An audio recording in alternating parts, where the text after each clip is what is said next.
Thank you, Jones. It's a great pleasure to talking about some of the ideas about this lottery democracy. So let me first put into this in the context. So the last year, John Dresek gave a keynote speech in Australian Academy of Social Sciences. He offered a diagnosis, what is the problem of the democracy face, and he offered his solution. It's a very systematically offer the democratic alternative.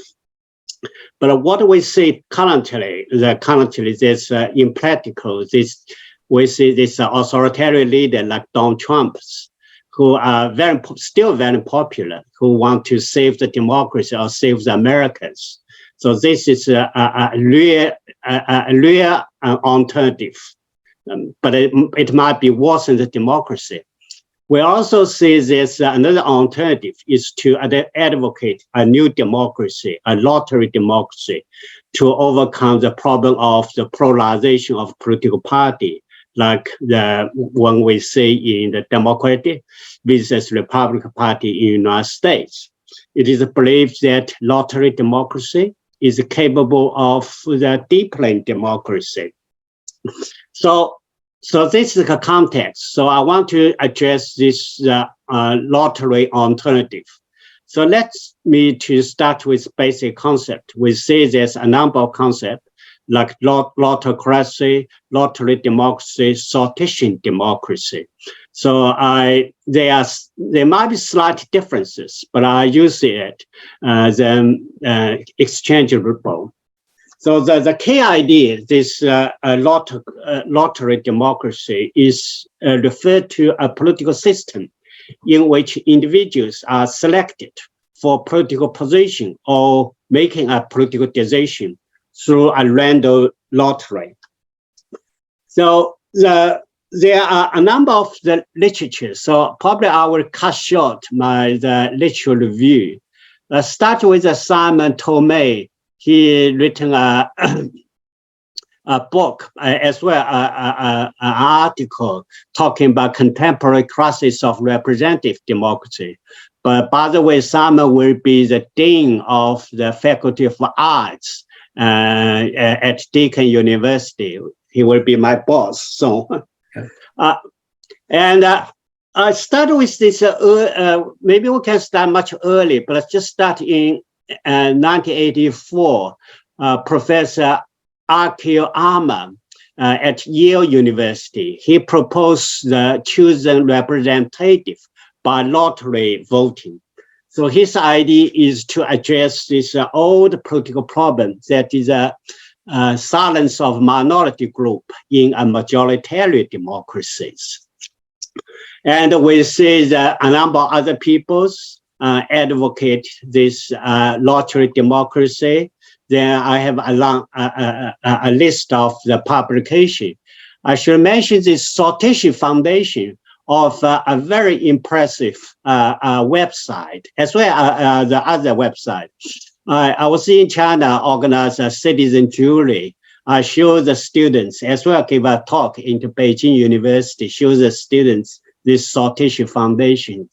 There are so many useful references there. So probably we can see there are kind of moderate advocate. The moderate lottery proposals focus on circumstance in which lottery method can be used, and they apply this method indirect to legislations. And I fully support all the variety of the moderate proposals. But there is a radical proponent of democratic lottery. They argue that the principle should be applied across political sphere, including legislation. Even some propose a house of lottery, that is a chamber created by lottery for modern democracy.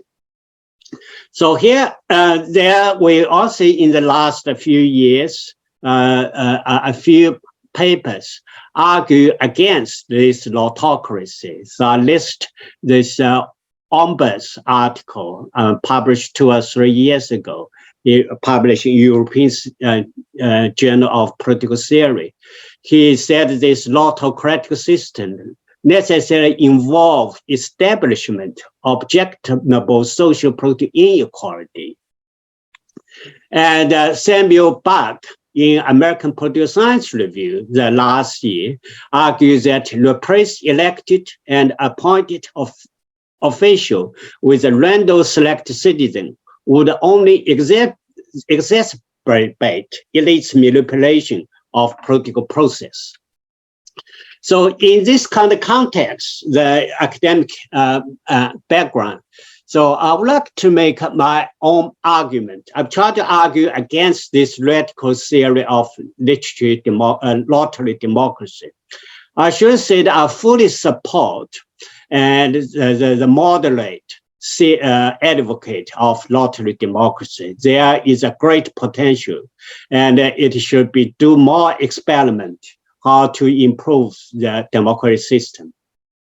But against this radical one, my source and my method is empirical, and is based on my personal involvement in the more than 5 deliberative polling exercise in China, as well as a number of other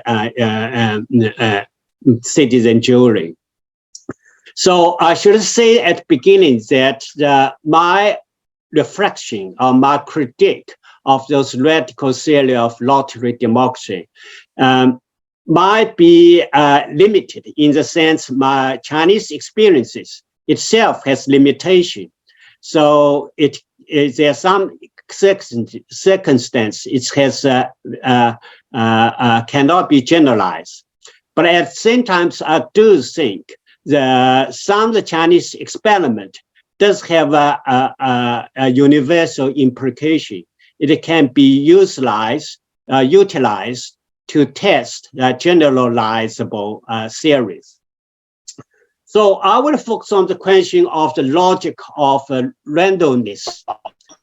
And I try to show how this randomness actually, although the random selection really create a sense of fairness. I did a study on those random selected participants in China. And all told me they have a great feeling when they were random selected. So they feel fair. It's a great justice for the local officials suddenly use this method. But at the same time, I've tried to argue that this randomness can also undermine empowerment, undermine the collective logic, political connection, political action logic. In particular, I will show how local officials in China introduce modified deliberative polling in practice that combine elements of lottery and electoral democracies. So my basic argument is that realization of democracy depends on the coordination and complementarity of lottery principle, election, and deliberation. So pure lottery democracy cannot completely replace electoral democracy. So I will say this democracy as an art of governing. So not a pure ideal version how to deepening democracy, but say this lottery democracy as a way to address, manage practical problems that democracy face today. So let's start with this logic randomness selection. Peter Storm, in his article published in Political Theory, he discussed this one of the logic. So he said, I quote, "A lottery contributes to the decision making by preventing the decision from being made on basis of reasons." So when we do, unquote, when we use this lottery, so we remove the reason from the decisions. And I will try to push this argument further. That is, in the process, in the practical practical logic of random selection, there are a number of issues. It might weaken consent theory, undermine empowerment, weakening substantive equalities, although it did present a statistic equality. It invades the most important issue, authorization question, and also it against political actions.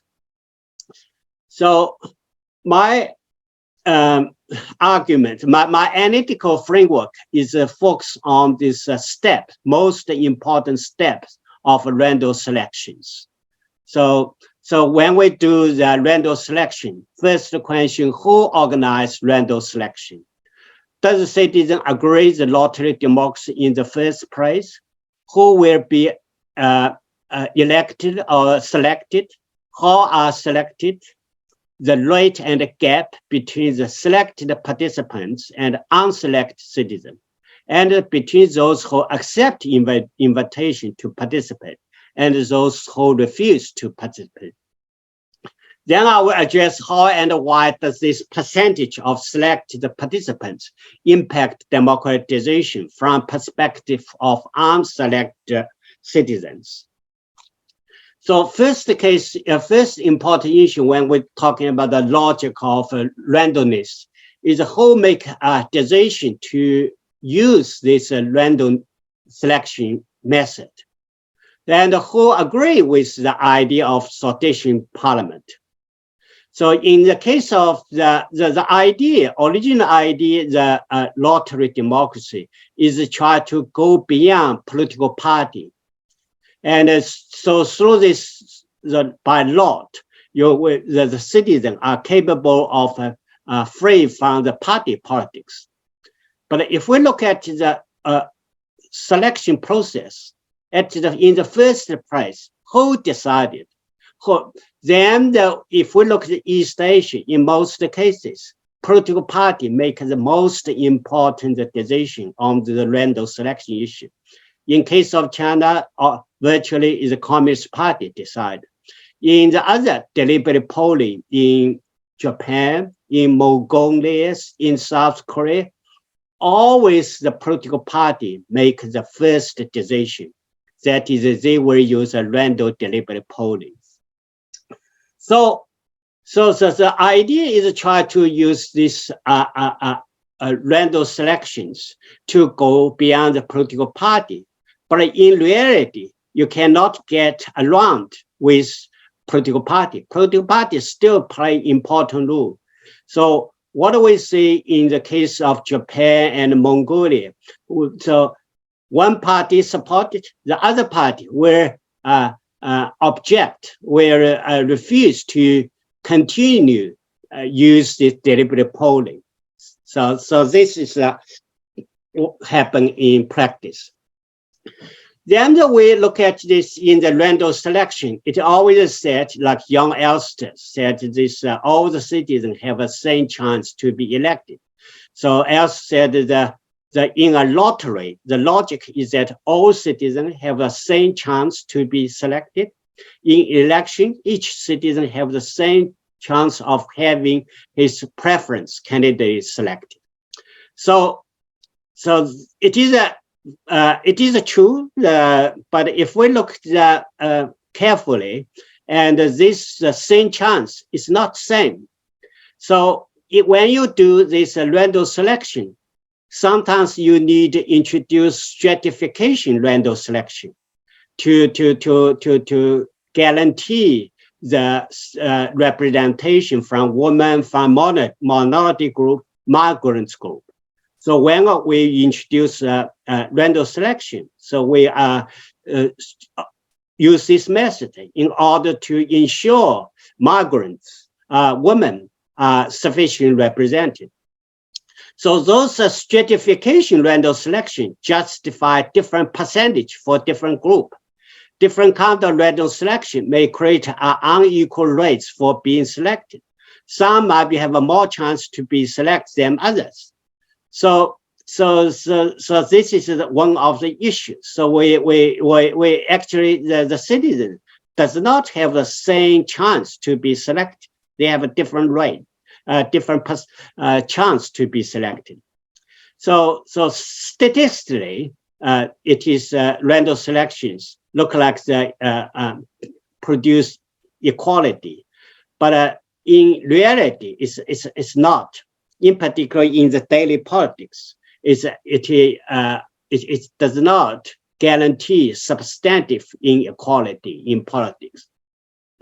So follow up, as I said, the one of the issues we need to look at this is the rates and the gap between selected participants and the unselected citizens.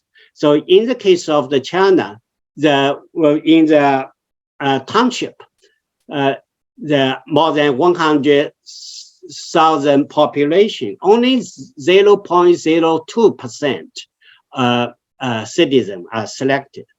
So the one of the questions when we do this deliberate polling, immediately the city official express reservation and objection.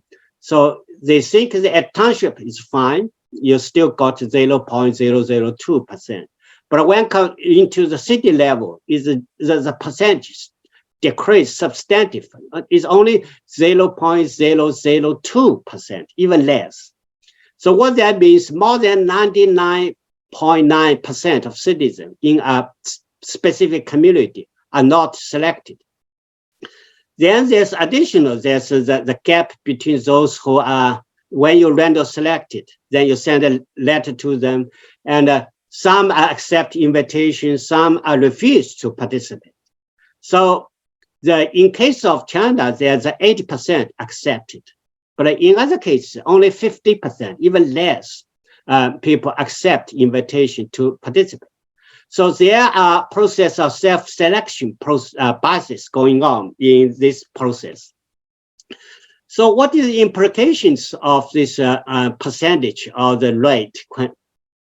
So clearly the lottery democracy is not a direct democracy. It is still fall into a category of representative democracy. The still sides matter, go back to classical political theory, sides matter. Lottery democracy is impactful only if it is at a small community, like a village or township.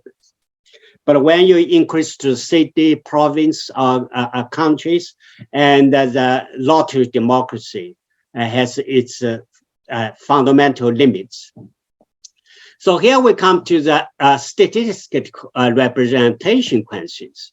So in random selections, so those random select individuals, they represent themselves. So a statistical representation is the best representation, but it cancels the question of who I should represent. No idea should be passed from one citizen to another to create a party or group that attract preferences and create association of the purpose. So in the random selection, the percentage of the participation rates is so low that the question the political meaning of the statistical representations. In particular, when the statistical representation become troublesome, if the selected citizen make a decision that impact on the life of those who are not selected. So behind this statistics representation is the idea of lottocratic representation. So lottocratic representation claims to obtain a radical democratization of decision-making process by transcending parliament through the assembly made up of ordinary citizens randomly selected. So this idea version of citizen assembly is based on the two assumptions. First, accessibility to all, or the equal chance being selected. Second, randomly selected citizens are free from party politics. The idea model of lottocratic citizens who are capable of anti-corruption and true deliberation. This is something like to achieve the Rousseau's idea of the citizenship, who is empty of passion and interest. So in that kind of normative condition, a citizen assembly ideally deems the majority principle a second best. It becomes substitutes for electoral selection or a miniaturized reproduction of society. But however, from the practice of the random selections, the both two conditions mentioned above are problematic in practice. So we assume that the lottery democratic theory assumes this normative condition of citizen deliberation. This is only an ideal condition, not empirical situations. So citizen assembly, the citizen deliberation does increase public spirits. So there are very strong evidence in China to support that. But the percentage of the literature, in Chinese case, 10% of participants are illiterate. So does not guarantee full deliberation. And in the Chinese context, this with a long Confucian meritocracy, the individual chosen at random selection may not have a necessary qualification or expertise to effectively govern or make decisions on the complex policy issue.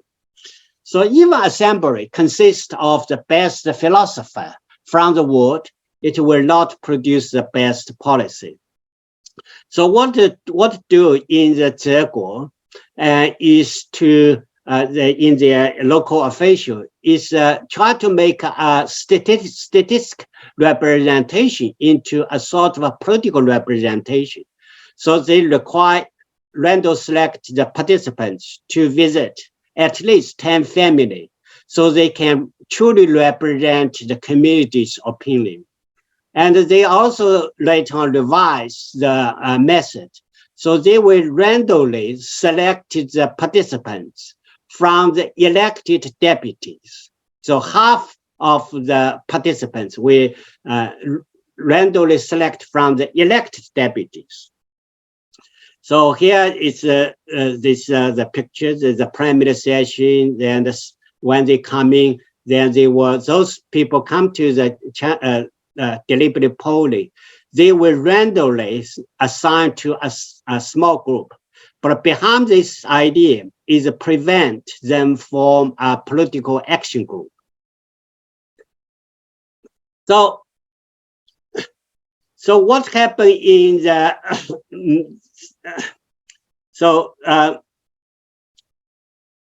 one of the issues is that in the end of the day, when you have a random select citizen, they have discussed, but their idea, their policy options are still divided. So in this kind of context, it's difficult to overcome or reduce polarization issue. And the most important issues is authorization questions. So Parkson, long time ago, addressed this issue.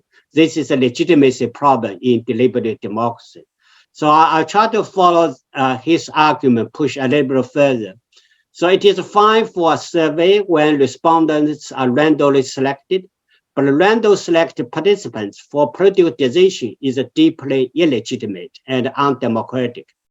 If a democratic assembly is to make a decision, how and why a small percentage of elected citizens can make a decision? Why am I give up my rights to let those randomly selected participants to make decision for me? How and why a large group of unselected citizens are excluded? So if we look at this issue, so this is one of the major issues for lottery radical theory of the sortition parliament. So how China to deal with the issue? I said that they have random selected people. engage in one-a-day discussion. Then they had come up to the policy recommendation. Some of the policy recommendations still are divided. So how they address this issue? So in the end of the day, they will ask, like in the village, ask each village or each citizen in a street to fill a form that either support or against one specific decision. So in the end of the day, that can be regarded as sort of a voting process, a voting ticket. So in the end of the day, so divided division of after citizen assembly reinforce electoral mechanism. So there are some more kind of variety of practice. So I don't have time. And I just want to raise this issue, whether we need a new concept. Currently, we have a lotocratic, that's concept. I wonder whether we should have an e-lotocratic concept. That e-lotocratic concept to articulate a new mixed mechanism. That is the lotocratic, the lottery is half of participants are selected, are randomly selected from those elected deputies. So there's an E, is an election, and a lottery are combined together. So I wonder whether we need this kind of new concept rather than only use a lotocratic concept. So I would like to see this practice also happen in the Greece. So people are always talking about Greece, this democracy, the council of 500 jury were chosen by lot. But if we look at the practice in the Greek, they also elect, through the election mechanism, elected the military general, and then some the public office through this election. And in particular, ostracism was carried out by vote of 600 citizens. So we see there's a mix of this sortition and elections. And here I wonder whether we need a rethink of this Aristotle's famous remark. People always quote Aristotle said this appointment of magistrate by lot is thought to be democratic, and the election of them oligarchical. I think in the public today we can with the introduce of the modern universal suffrage. So election of the public office can also be regarded as democratic. But if your appointment of public office by lot sometimes does not guarantee a democratic. So in Italy, like in about the 13th century in Venice, so when they elected the Grand Duke, they have a very complex step. I only look at 4 steps. There are other 10 steps. They also involve the election and random selection. So I won't go deep detail. So let me come to my conclusion. The first replacement model, that is to use a sortition parliament to replace this elected parliament, I think is problematic. Randomness cannot replace political representation issue. So lotocracy, in the end of the day, is an ism ideology. Historically, hybrid thinking, hybrid practice is happen everywhere, and over 2,000 years. So probably we still need to look at how to combine election, random selection, deliberation together. So the idea of replace the ballot by lottery so is firstly inconsistent with the historical experiences. Secondly, it is difficult to implement step by step in reality. Thirdly, it is not advisable in a normative sense. Thank you. Thank you. Welcome your comments and criticism.